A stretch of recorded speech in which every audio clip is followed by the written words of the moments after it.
Muy buenas. Hoy vamos a meternos de lleno en un momento que, literalmente, cambió las reglas del juego. La Revolución Americana. Pero, ojo, no vamos a hablar de ella solo como una guerra más, sino como lo que fue en realidad.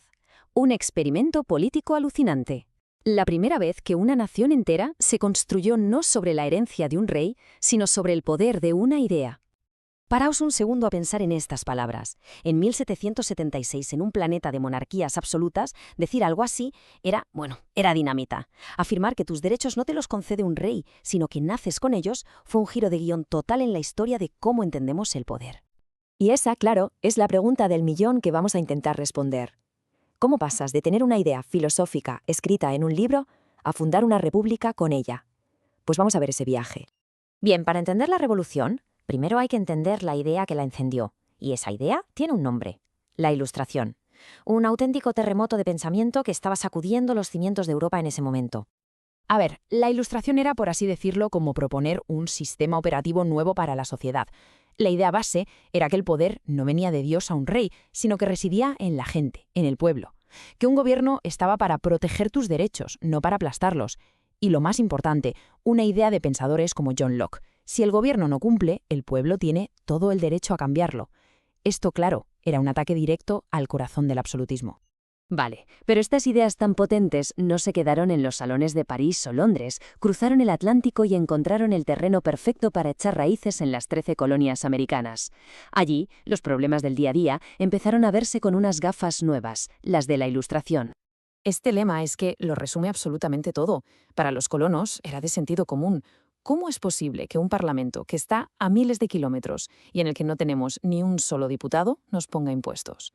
No era solo por el dinero, que también, era una cuestión de principios, una cuestión de consentimiento. Y aquí vemos cómo la tensión fue subiendo como la espuma. Cada medida que tomaba Gran Bretaña, en vez de calmar las cosas, echaba más leña al fuego. Primero les prohíben expandirse, después les meten impuestos nuevos sin preguntar, luego les obligan a comerciar solo con ellos, y ya, para rematar, las famosas leyes intolerables, que eran básicamente un castigo a lo bestia. Con cada paso, la idea de independizarse dejaba de ser una locura para convertirse en algo casi inevitable. Y así llegamos al punto de no retorno, a ese momento exacto en el que toda la frustración acumulada se une con la filosofía de la Ilustración para dar a luz un documento que iba a cambiarlo todo: la Declaración de Independencia. Fijaos en esta cronología, porque muestra la velocidad de vértigo a la que pasó todo. Del acto de protesta de tirar el té por la borda a la respuesta durísima de Londres y de ahí a los primeros tiros. En apenas 3 años, lo que había empezado como una queja por los impuestos se había convertido en una guerra abierta por la soberanía. Y aquí está la clave para entenderlo todo. La declaración no es simplemente un documento de divorcio con Gran Bretaña, es la Ilustración hecha política. Sus pilares son puros principios ilustrados: la idea radical de la igualdad, la existencia de derechos que nadie te puede quitar y, por supuesto, la justificación última: el poder reside en el pueblo. Es ni más ni menos que el argumento filosófico para crear un país desde cero. Claro que firmar un papel con mucho idealismo está muy bien, pero ganar una guerra contra el mayor imperio del planeta y luego levantar un gobierno funcional que no se venga abajo a los 2 días, eso ya es otra historia. Ese era el verdadero reto. La victoria en la guerra, sinceramente, tuvo algo de milagro. Por un lado, por el liderazgo increíble de George Washington, que supo mantener unido a un ejército que las pasó canutas. Y por otro, y esto fue fundamental, por la ayuda de Francia.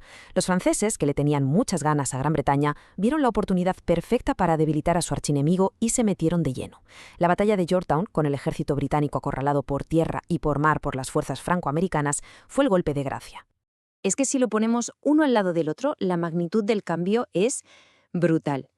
La Constitución de 1787 no solo creó un país, sino que diseñó un sistema de gobierno que era la antítesis de lo que existía. Se pasó de un poder que venía de arriba, de Dios o de la sangre, a un poder que venía de abajo, del pueblo. Y ese poder, además, se dividía en 3 para que se controlaran entre sí. Vamos, era poner el mundo del revés. Y lo más increíble es que el impacto de todo esto no se limitó a Norteamérica. El éxito de la revolución resonó por todo el mundo, como una prueba de que otro sistema era posible. Desencadenó un auténtico efecto dominó. Fue sencillamente la primera vez en la historia que las ideas de la Ilustración dejaron de ser teoría de salón para convertirse en el plano real con el que se construyó una nueva nación. La filosofía se había hecho realidad.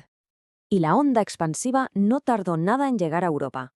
Pocos años después, los revolucionarios en París miraban al otro lado del charco y veían la prueba de que sí, se podía derrocar a un rey y construir una república. La chispa americana había saltado el Atlántico. Y el modelo siguió viajando hacia el sur. En las décadas siguientes, líderes independentistas de toda América Latina, como Simón Bolívar, se inspiraron directamente en el ejemplo de Estados Unidos para sus propias luchas contra el Imperio español. A modo de resumen, las consecuencias fueron gigantescas. No solo se creó un nuevo país, Estados Unidos. Se fundó un nuevo modelo de gobierno, se abrió la veda para que otras colonias se independizaran y se dio el pistoletazo de salida a una expansión que marcaría el futuro del continente. Y nos quedamos con esa reflexión final. La historia de la Revolución Americana es, por encima de todo, un recordatorio brutal del poder que tienen las ideas, de cómo una idea bien pensada, que llega en el momento justo y encuentra gente dispuesta a defenderla hasta el final, no solo puede cambiar una ley, puede fundar naciones enteras y redibujar el mapa del mundo.